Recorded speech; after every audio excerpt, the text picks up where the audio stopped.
Buenas tardes, soy el doctor Jesús Torres Espinosa. Continuaremos con la clase de AINES referente a la farmacología. Estábamos viendo las diferentes funciones que tienen los AINES. A pesar de que son repetitivo, pues son tres. A modo de mnemotecnia les había dicho que eran tres letras A, ¿sí? Que es analgésico, antipirético y antiinflamatorio. En el caso del dolor, pues pueden servir para dolores de intensidad baja a moderada. Dolor como el que presentaría un paciente con dismenorrea, o sea, un cólico menstrual, cólicos en general, en algunos tipos de migraña, en ciertos tipos de dolor postoperatorio y en dolor de tipo dental por alguna extracción o algún tipo de carie. Tenemos otras funciones que nos pueden servir hasta cierto punto, como por ejemplo ya hemos mencionado el de la fiebre, que pues su mecanismo va a ser el de reducir ese mecanismo protector, su mecanismo fisiológico protector de la fiebre. ¿Sí? Entonces estos van a afectar al hipotálamo para disminuir la temperatura. También nos sirve en algunos casos de persistencias de conductos cardíacos en los fetos o en pacientes recién nacidos, que pues a través del consumo de algunos AINES se pueden cerrar estos conductos, generando así una permeabilidad apropiada y permitiendo la circulación en un sentido, en el sentido normal de la sangre. También nos pueden servir como cardioprotectores en el caso de pacientes con presión arterial alta o diagnosticados con arteriosclerosis o arteriosclerosis. Recuerden que el ácido acetilsalicílico tiene una función como antiagregante plaquetario. Entonces nos puede servir en este tipo de pacientes con hipertensión, con problemas cardíacos, para evitar la formación de trombos o émbolos. Y así pues prevenir infartos o prevenir ciertos eventos vasculares cerebrales. Ahora, dentro de los efectos secundarios o reacciones adversas medicamentosas, ya las he mencionado como RAMs, ¿sí? RAM, reacciones adversas medicamentosas. La mayoría pues van a estar encaminadas o van a ser producidas por los efectos de la inhibición de la síntesis de prostaglandinas a nivel del tubo gástrico. Entonces nos pueden provocar náuseas y vómito por la irritación. El tubo gástrico, cuando se ve agredido, ¿sí? Va a hacer dos cosas. Una, incrementar la peristalsis, lo cual nos puede llevar a la producción de diarrea. Y otra, invertir la peristalsis, lo cual nos lleva a el vómito y las náuseas. Independientemente de los casos, la agresión del AINE hacia el estómago pues nos puede producir dolor, una epigastralgia, o sea, un dolor en epigastrio, típico de la gastritis. Este dolor pues va a ser secundario a la agresión de la mucosa gástrica, aparte que también nos puede reducir el apetito, y esto nos va a llevar a una hemorragia de tubo digestivo. Esa hemorragia de tubo digestivo es por que se han dañado las paredes del estómago y es variable. Si es algo a largo plazo puede provocarnos una anemia, ¿sí? Esto lo vamos a ver muy comúnmente en pacientes ancianos, ya que pues estos muchas veces no están vigilados por algún familiar. Entonces, como ya son pacientes que padecen varias patologías que provocan dolor, pues se la pasan consumiendo analgésicos. Y estos analgésicos pues van a alterarnos la mucosa gástrica. Al inhibir las prostaglandinas inhiben la producción de la mucosa gástrica, entonces disminuyen las barreras de defensa que tiene el estómago contra el ácido clorhídrico, y eso va a provocar una irritación del estómago por el mismo ácido que produce. A nivel del sistema nervioso central, ¿sí? Algunos de estos analgésicos que son permeables a la barrera hematoencefálica pues nos van a producir una serie de síntomas, como por ejemplo en el caso de la migraña, y algunos que tienen un efecto de rebote, principalmente cuando son administrados en conjunción con la cafeína. Entonces van a provocar primero una mejoría de la cefalea y posteriormente un incremento de la cefalea. Algunos pueden provocar vértigos o mareos, síntomas de confusión, ¿sí? Que son mediados por la alteración a nivel del sistema nervioso central de algunos neurotransmisores. Recuerden que el vértigo no es precisamente un mareo, sino es una sensación en la cual la persona percibe como si su alrededor se moviera. Entonces es la sensación vertiginosa. Además tiene la característica de que, a diferencia del mareo, el vértigo va a producir sí o sí una pérdida del equilibrio. Las reacciones de hipersensibilidad son reacciones alérgicas, ¿sí? Mediadas a veces, algunas veces por nuestro sistema inmunológico, y van a ir por la vía de la histamina. Entonces nos van a producir las mismas reacciones que estuvimos viendo cuando vimos los antihistamínicos.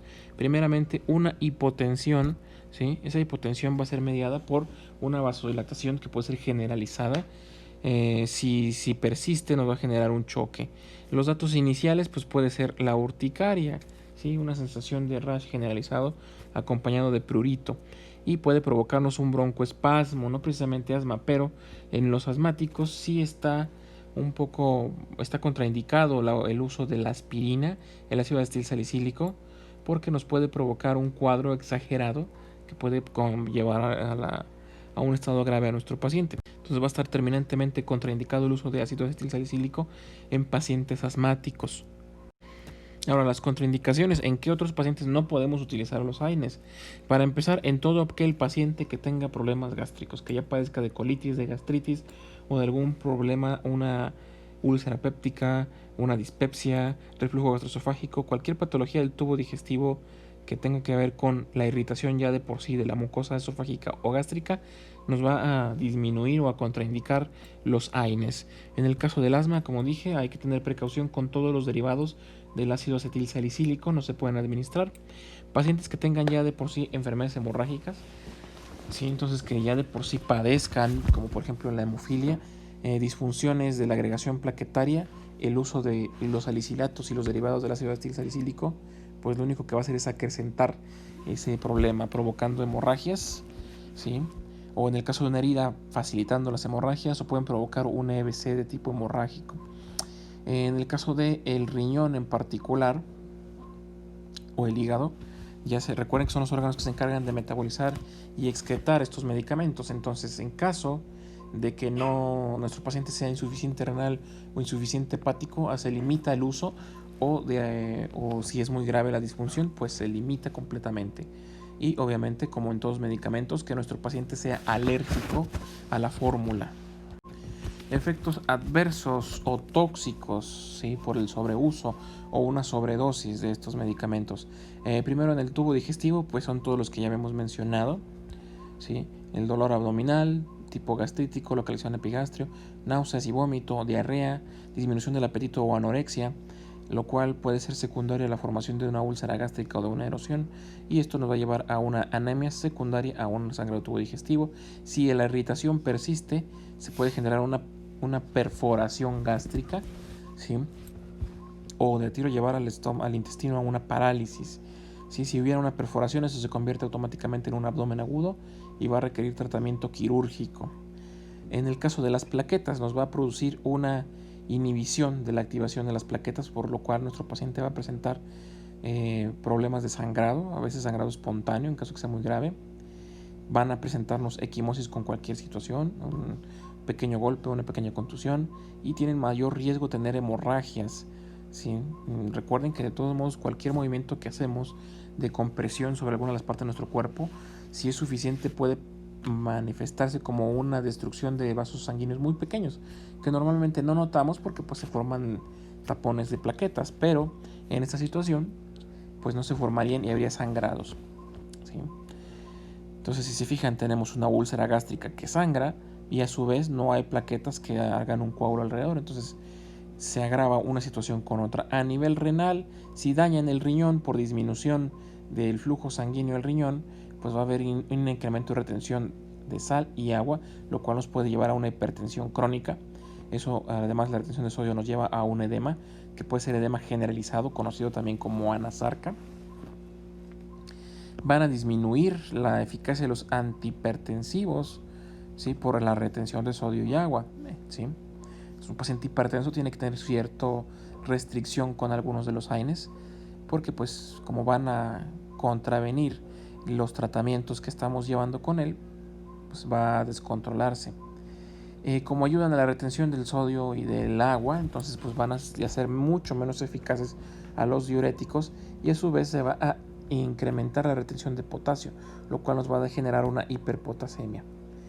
¿sí? Además va a haber una menor excreción de urato porque estamos reteniendo metabolitos, que el urato a final de cuentas va a ser un derivado del ácido salicílico, pero va a ser generada específicamente por el ácido acetilsalicílico y los derivados que son los salicilatos. Ahora, a nivel cardiovascular, en ciertos pacientes nos puede servir para provocar un cierre del conducto arterioso. El sistema nervioso central ya habíamos dicho que genera una cefaleas de rebote en el caso de ser adherido o conjugado con la cafeína, y los efectos que habíamos mencionado, desde el vértigo, mareos, la confusión y vómito, ¿sí? En el útero algunos son inhibidores como la indometacina. Entonces ese efecto secundario pues, puede ser utilizado en pacientes con amenaza de aborto o amenaza de parto pretérmino.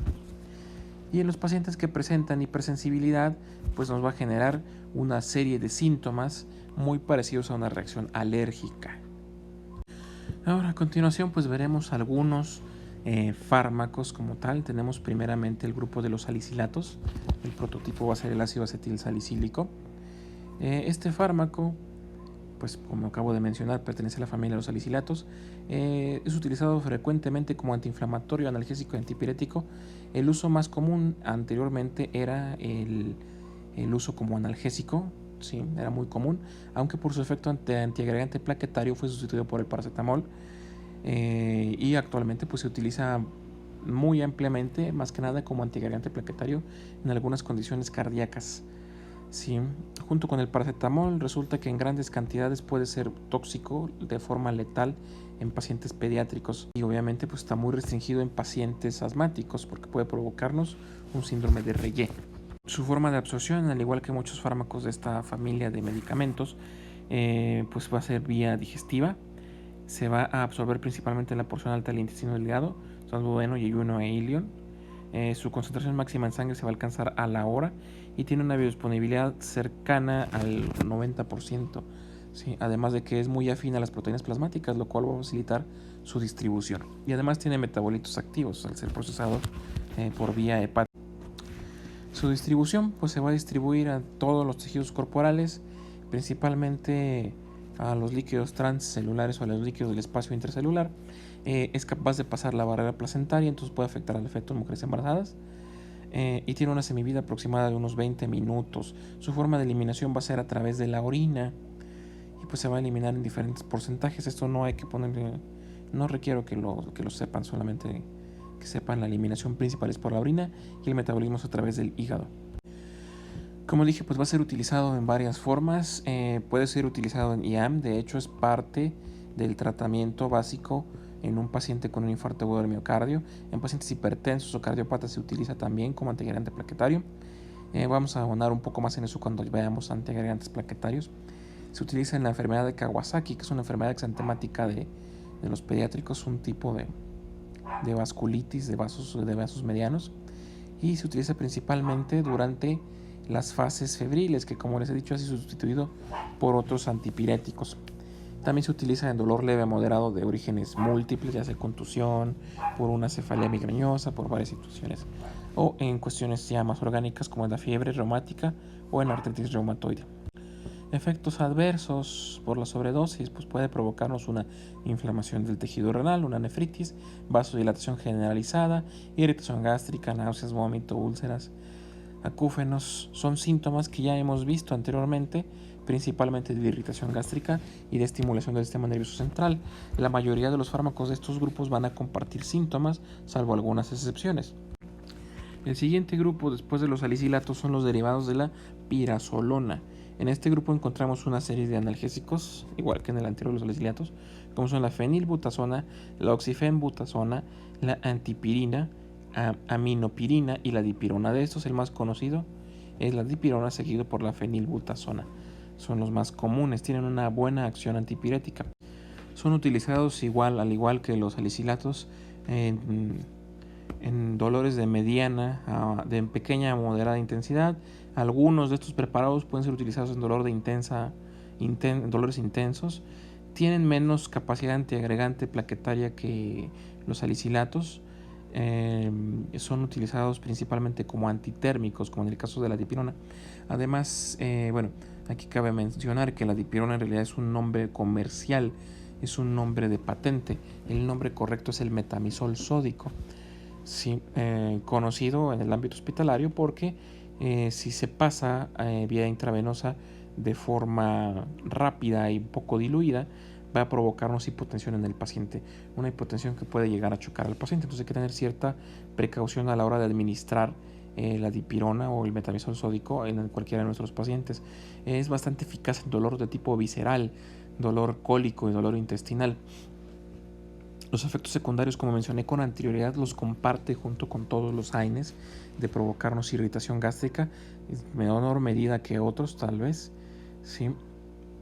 En cuanto al siguiente grupo, pues vamos a hablar ahora de los AINES selectivos para la COX-2, o sea, los que inhiben solamente la COX-2. Recuerden que los AINES inhiben la COX y así limitan la propagación de las prostaglandinas, pero no son selectivos, entonces se inhiben ambos, COX-1 y COX-2. Si logramos inhibir solamente la COX-2, se eliminan automáticamente, no se presentan los efectos secundarios gástricos, ¿sí? Entonces estos fueron precisamente creados en el caso de pacientes con artritis reumatoide o tratamientos muy prolongados o pacientes que padecen de dolor toda su vida por alguna situación, para no provocar los efectos secundarios dados por la irritación gástrica y la disminución de la barrera protectora de la mucosa gástrica. Estos pues tienen la característica de que fonéticamente los van a conocer como los COXIB, entonces son fáciles de identificar. El más conocido es el Celecoxib, también conocido como Celebrex, el nombre de patente. Hay otros como el Etoricoxib o el Rabecoxib, que pues bueno, no son tan conocidos o tan utilizados. Como todos los AINES tienen una muy buena absorción por vía oral. Ya vimos una tabla donde tenían la absorción y su vía de eliminación. Se van a excretar por vía renal y en parte en las heces a través de la bilis. Entonces un 50-50 de eliminación hepática y eliminación renal. Van a ser indicados en tratamientos analgésicos de larga duración, como en pacientes con artrosis, artritis reumatoide, la misma artritis reumatoide juvenil, la espondilitis anquilosante, que es una patología que altera a la columna vertebral provocando dolor por irritación de las raíces nerviosas, y dismenorrea primaria, un cólico menstrual muy doloroso. Ahora bien, tienen la característica de que nos van a generar efectos secundarios que son contrarios o poco comunes entre los AINES. Entre ellos pueden generar un infarto agudo del miocardio porque incrementan un poco la que sería la agregación plaquetaria. Entonces tenemos un riesgo de trombosis. Además no vasodilatarían, provocan hipertensión y aterogénesis. Aquí está de más. O sea, formación de placas. Entonces ahí está el pequeño problema de que sean utilizados de forma crónica en pacientes que sufren de dolor, que a final de cuentas nos van a generar otras consecuencias también graves y severas. Otro ejemplo es el Parecoxib, también utilizado para dolor moderado en el caso de dolor o en el periodo perioperatorio antes de entrar a quirófano. Se va a excretar por vía renal, también pertenece a estos grupos inhibidores de la COX-2. Es un COXIB, si se fijan, Parecoxib, igual que el Rarecoxib o el Celecoxib. Sí, se utiliza en el dolor postoperatorio moderado, tiende a ser más utilizado de forma intravenosa o intramuscular, y al igual que el Celecoxib va a tener un incremento en el riesgo cardiovascular porque puede provocar hipertensión y trombosis. El Etoricoxib es también de esta misma familia de los inhibidores de la COX-2, aunque tiene una vida bastante larga de 20 a 36 horas, permitiéndonos darlos en dosis de cada 24 horas. Tiende a absorberse por vía oral de forma parcial hasta un 80% de la dosis que damos, y su excreción principal va a ser por la vía renal con metabolitos aún activos. Como decía, pues se va a administrar una vez al día por su larga duración. Se utiliza igual en enfermedades que nos generan dolor crónico, como la osteoartritis, artritis reumatoide, la artritis gotosa, el dolor musculoesquelético, la fibromialgia. Ahora bien, los efectos secundarios de los COXIB se comparten, son los mismos. Van a incrementarnos el riesgo vascular y nos pueden provocar EBCs. Sí, por tanto hay que usarlos con precaución en general. Entonces, hasta aquí terminaremos la clase de hoy. Continuaremos mañana analizando los demás grupos de AINES.